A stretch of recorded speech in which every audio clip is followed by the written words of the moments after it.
Okay. Okay, so Lisa, can you talk a little bit about your favorite noir directors, both classic and neo? Oh, well, my favorite director, period, is probably Billy Wilder. And my favorite film is almost certainly Sunset Boulevard. Not only because it's something I never get tired of, and it's sardonic and funny and beautifully designed with incredible layers of film history and human behavior, but also because I think it's the first movie besides the animated The Snow Queen that I have a crisp memory of seeing as a kid. I was on a trip to Florida with my parents. We were in a hotel room, turned on the TV, and I was just transfixed by this movie, and I was badgering my parents, if this man was floating face down in a swimming pool, how could he be narrating the story? This drove me crazy, and I didn't see it again until I was a grown-up and thought, wow, I was a pretty sharp kid to take issue with that. Why is this man speaking if he's floating face down in a swimming pool? And neo-noir, that's a tougher question. Every so often somebody gets it right. It's hard to revisit the era and not seem to be quaint or for details to be not quite right. So I think I'll stick with the old stuff. Okay, great. And what appeals to you about the genre? Subtext. No one used that word back then. The fact that you're getting at human foibles, you're getting at politics, you're getting at the essential mating dance, you're getting at good and evil and capital and workers, and it's all in there in the stew, but beautifully lit. So you have those cantilevered blinds and the shadows they cast on people.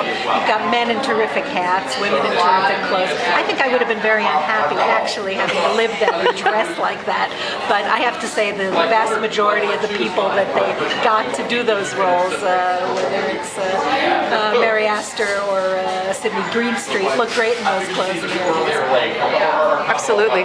And why do you think that the genre is popular in France? Why do you think film noir, obviously it was coined by the French critics, and it's always been popular in France? Why is that?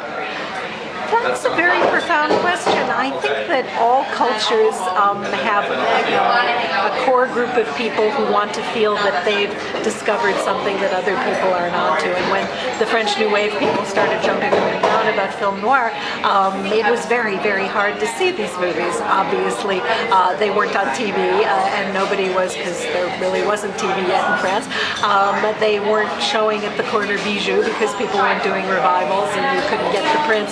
There certainly was no video, so it was sort of stories that spoke out of the past in a way that was easy to understand. You could watch a film noir even if it didn't have subtitles and just absorb the atmosphere and be kind of excited about that. I would say westerns probably work roughly the same way. Maybe you wouldn't get the story the director was telling, but you'd get some kind of story from the mood and atmosphere, and the abiding invention of the French in dubbing it film noirs that we haven't come up with a better translation in English. That's what we say. And you've been in Paris now for writing about film for how many years? Oh, over a quarter of a century. That's great. It's a dream job for so many people and a dream experience. The ability to arrange your life around going to the movies every day. Yeah, I don't know if on my deathbed I will think that my time was well spent, but it feels right now. I mean, very few things make me happier than plopping down into my seat in a real movie theater, and if at all possible, to hear the actual film going through the projector from the booth not too far behind my head, which is still possible to do in some hole-in-the-wall Latin Quarter cinemas in France and Paris. Although the hole-in-the-wallness is being depleted as we speak, because the French government has made a huge commitment to there always being movie theaters, and so that these small 1 or 2 screen art houses can continue to compete effectively with the big chains. The government has actually laid out money so that they can get digital equipment in addition to the projectors they've always had. And some people might cry, socialism, socialism, but you know what? It works, and it makes it possible for people to see movies that may fall by the wayside otherwise. That's great. And by the same token, there's much more government support for people to make films in France. Is that right? Yeah, because they don't cost that much. It's kind of a brilliant system. for every movie ticket that somebody buys, a few centimes, a penny or two, go into a slush fund to make French films.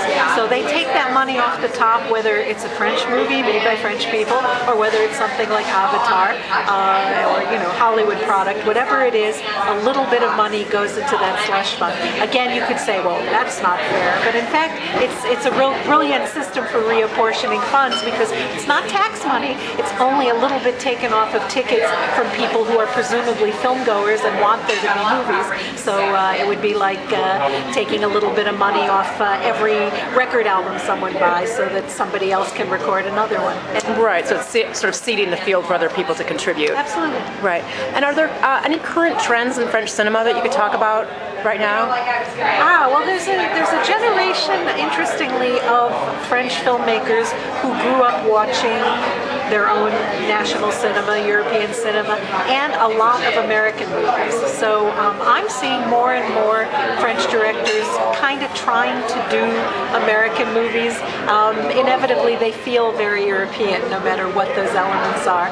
But there's still intimate chamber dramas, and there's more and more action. And French technicians are really second to none. They're every bit as good. Animators, certainly, special effects technicians. If you read the credits closely in the biggest Hollywood movies now, you'll see a few names that are 100% French effects houses because those are the go-to people for all sorts of stuff. So it's really, it's again, the government invested in training young people to be traditional and 3D animators, training young people to do special effects work with computers, and because of that, they remain deeply implicated in their own cinema and also have a contribution to make to the rest of the world. Right, right. And what's the best thing about being back for the Chicago Film Festival? Well, the city itself and people that I only see here once a year. The passing of time, it's very bizarre. Can it really be that we haven't seen each other for a year? The best thing about it. This festival is in great part responsible for the fact that I grew up to be a professional film critic and have been living in France for over 30 years because it paved a space in my brain as a very young person growing up here for movies from all over the world, for the idea that people would line up around the block to sometimes as many as 1,500 or 2,000 people because that was the size of the movie theaters that the early days of the festival were in, to see a movie because that was an event. That was unbelievably exciting. And not just to have bragging rights about seeing it a week before your friends, but maybe to see it the only time it was ever going to be shown. So I have some very happy memories from back then, and I guess I'm sort of reminded of that when I come back. That's great, that's great. Is there anything else you want to add?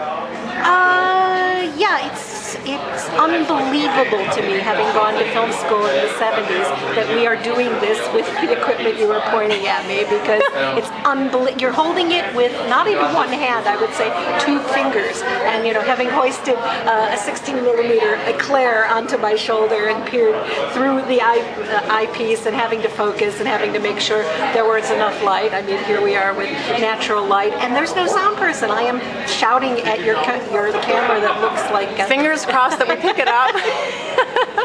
So in a way, that's progress, that we can just spontaneously record life.